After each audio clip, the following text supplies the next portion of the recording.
On everyone, the Golden State Warriors are off to a bad start for this NBA season. They are the defending champions, and most people, myself included, aren't really too concerned with the Warriors. I think it's just kind of a slow start. They're 3-5 on the season, but they are on a 3-game losing streak, just having kind of a rough go around. But it's the Warriors. They've been together for so long. They've seen it all. They know the ins and outs. There's a lot of talks of like, are they too young of a team now? But at the end of the day, look, they still have the main core guys. They still have the pieces involved. It's just very likely that hangover you get from winning an NBA championship, sooner or later they're going to right the ship. They'll make the playoffs and stuff. And once they get there, they'll elevate their game a bit. But there is a lot of just controversy and just, sort of this cloud hanging over the Warriors this season. A lot of questions with Draymond Green. What's going to happen with him? Is this his last year with the Warriors, right? What's going to happen? Are they going to give him a contract extension? Are they going to let him go? Is he going to opt out? What is going to be the result? Well, we're also seeing reports that are saying that Steph Curry and Klay Thompson are on board with the Warriors ditching star teammate per sources from some execs. So diving into it, off-the-court relations don't appear to be completely smooth either, and one Western Conference executive said he thinks Steph Curry and Klay Thompson are on board with moving on from Draymond Green, who punched the recently extended Jordan Poole on October 7th. If Draymond had been a good soldier all the way, maybe the plan to work it out with him, but everything that happened gave them the opening to move on from him, and the other guys are going to be okay with it. The executive told Heavy Sports NBA insider Sean Devaney, and individually, I am not sure anyone would say Steph and Klay is fed up or anything, but the organization is more in a position to move on from him, and you have to think that would not be the case if they did not think Steph and Klay were on board. Now, Steph and Klay at one point, especially Steph Curry, at one point did say that he wanted, Draymond, like they're a package deal and stuff like that, and was really vocal for some time about Draymond Green until the whole incident, right? Once that incident happened, all of a sudden you stopped hearing the support for Draymond Green to stay a Warrior, and everyone just kind of remained silent, right? Nobody really came to his defense and were like, hey, no, you know what, it was a bad moment. He's going to be here. Don't worry. He's going to get his extension. He's going to get this, that, and the other. No, you didn't hear any of that, and you still haven't really heard any of that. But they also continued to say, yeah, there has been a sense that they are ready to move on from Draymond, but that has changed in the last couple of months. The Western Conference executive told Devaney they gave out the extensions to Poole and Wiggins, and that was pretty much a clear sign like, okay, we're not all in on Draymond from here out. Also relayed, they like Draymond. LeBron wants Draymond. Draymond has been following LeBron around like a puppy dog these last couple of years, executive said, but I can't see them giving up those 2 picks for him, not at his age, and not with him being a free agent next summer anyways. And this is in regards to the question of, like, do you think Draymond Green would go to the Lakers and team up with LeBron James, which is being heavily speculated and rumored.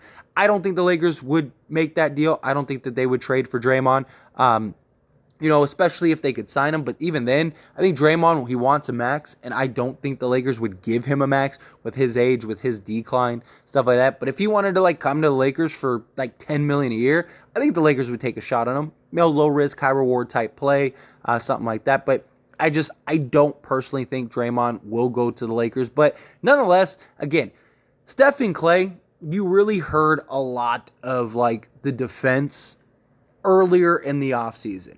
And now it's just seeming more and more likely, like the writing's on the wall, that Draymond Green is very likely in his last year with the Golden State Warriors. Now, I think it's going to come down to what kind of contracts is he being offered, because he's not going to opt out of this $26 million, I believe, off the top of my head, that he's going to owe next year. He's not going to opt out of that unless he knows he could get, relatively close to that somewhere. Like if he could get, 4 years, $18 million a year, I could see him opting out because he doesn't get more money in that first year, but he'll get more over the long run, multiple years, be able to play guaranteed until he's, 35, 36, something like that. I could see him doing that. But if he's only, say getting paid $10 million by most teams, like teams don't want to give him more than that, then I don't think he's going to opt out. I think what'll end up happening is he'll play very likely one more year with the Warriors, or he'll end up opting in and then the Warriors will try to work out a deal, try to work out a trade for something and just kind of unload him. That could be something that's a potential. We're also seeing that they're starting to put like Kuminga in that role that Draymond Green played, right? Trying to get him comfortable in that position. And sooner or later, we all knew that they were going to have to move off of some of these guys, right? I mean, they'd be paying over $500 million in luxury tax if they max out Draymond. And at some point, you're going to have to make decisions. And I really think Draymond Green is the odd man out, right? Steph and Klay, they're guys that could play until they're 50. They're just such incredible shooters. You can one day move them into a bench role. Basically, you can keep them around as long as they want to play, right? And they're also guys that would very likely sacrifice for the team. They would take pay cuts for the team. They would do whatever it took for the team. Klay Thompson is very likely going to take a significant pay cut to stay with the Warriors because he understands the injury. He understands what he went through. He understands that, he's not the same guy he once was. And I really do. I really think Klay Thompson, because he's going to want to stay with the Warriors, is going to take a significant cut. So the Warriors are going to get help there. Draymond, I think he's looking at it as like my longevity, like I'm already declining. I only have so many more years. Like I need to get my money now before it's too late. Where Steph, he could play.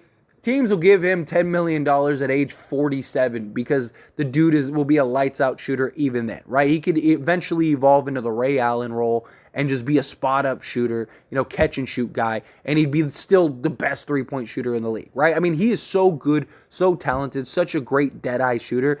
He's not going to have a problem staying around longevity, and the Warriors are going to keep him around as long as possible. So you're going to see that transition, but sooner or later, you got to start making decisions, and you got to start making tough choices. And Draymond Green, again, is just the odd man out. He's the guy that you can move off of and get away with it, right? Because you're starting to get younger. You're starting to get faster. You're starting to get those guys that can play the Draymond role. You got guys like Wiseman now who can come in, and now you got that size down low that he can develop him into his own. So that way, you don't have to play a guy like Draymond at the 5 anymore. You can run him, Kuminga, Steph, Klay, Andrew Wiggins, Jordan Poole. I mean, you got so much depth. You got so much, team youth and chemistry. You're gonna be fine. The Warriors are going to be really good for a long time.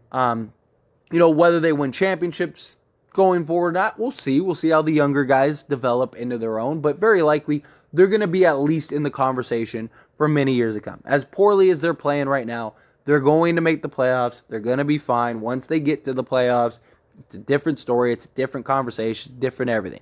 What did Klay say when he was chirping to Devin Booker? We'll see when it counts, right? That's all they care about. They just care about being healthy and getting to the playoffs. They are so good, so talented, have been there so many times. They could be the 6th seed. As long as they are guaranteed to make the playoffs, they could be the 6th seed and still win a championship. Because as long as they're healthy, that's all they care about. They don't care if they're playing you on the road. They don't care if they're playing you at home. They're going to run through you regardless. And, I think that Draymond Green, we may be seeing the days of Draymond sort of coming to an end here. I think that, if not this year, I think next year is definitely his last season. Like, if he can't find a contract and a deal elsewhere after this year, I really think that he's just going to end up signing he'll opt in, he'll ride it out, and then he'll take whatever deals he can get when the time comes. Because I don't see him opting out to go and take $10 million or something like that. He wants to get as much money as he can. But I don't think the Warriors are going to extend him. Unless he takes a significant pay cut. If he's willing to take like 10 to 15 million a year, I think the Warriors would probably extend him and give him a shot, and just see if he can kind of, play to his value at least. I think that that's something that could happen. But I think ultimately what will end up happening is I think that they'll end up moving on from him. He'll end up going to a team like Detroit where he can actually make an impact and kind of fit in, and that's a team that would probably give him the money he's looking for, or at least close to it, because they have the cap space and they could use the veteran leader, stuff like that. I mean, look at what they just did with Bojan Bogdanovic. They could really use a guy like Draymond on that team just to give that leadership, that just voice in the locker room, that competitive just drive. Hopefully he's not, acting a fool there like he did in Golden State, but Draymond is the player that he is. I don't think he's going to the Lakers unless he takes a huge, huge pay cut. which you never know. I mean, we've seen stranger things, but in reality, I don't. I think he's going to want his money. He's going to want to get as much as he can. I think he goes elsewhere. But I think regardless, the writing is on the wall for Draymond Green and the Golden State Warriors. But anyway, as always, this is a discussion, so I want to hear from you. Let me know your thoughts and opinions down in the comment section below. What do you think? Do you agree? Do you disagree? Do you think Draymond's going to be the odd man out and he's going to be gone sooner rather than later? However you feel, good, bad, ugly, somewhere in between, let me know down in the comment section below.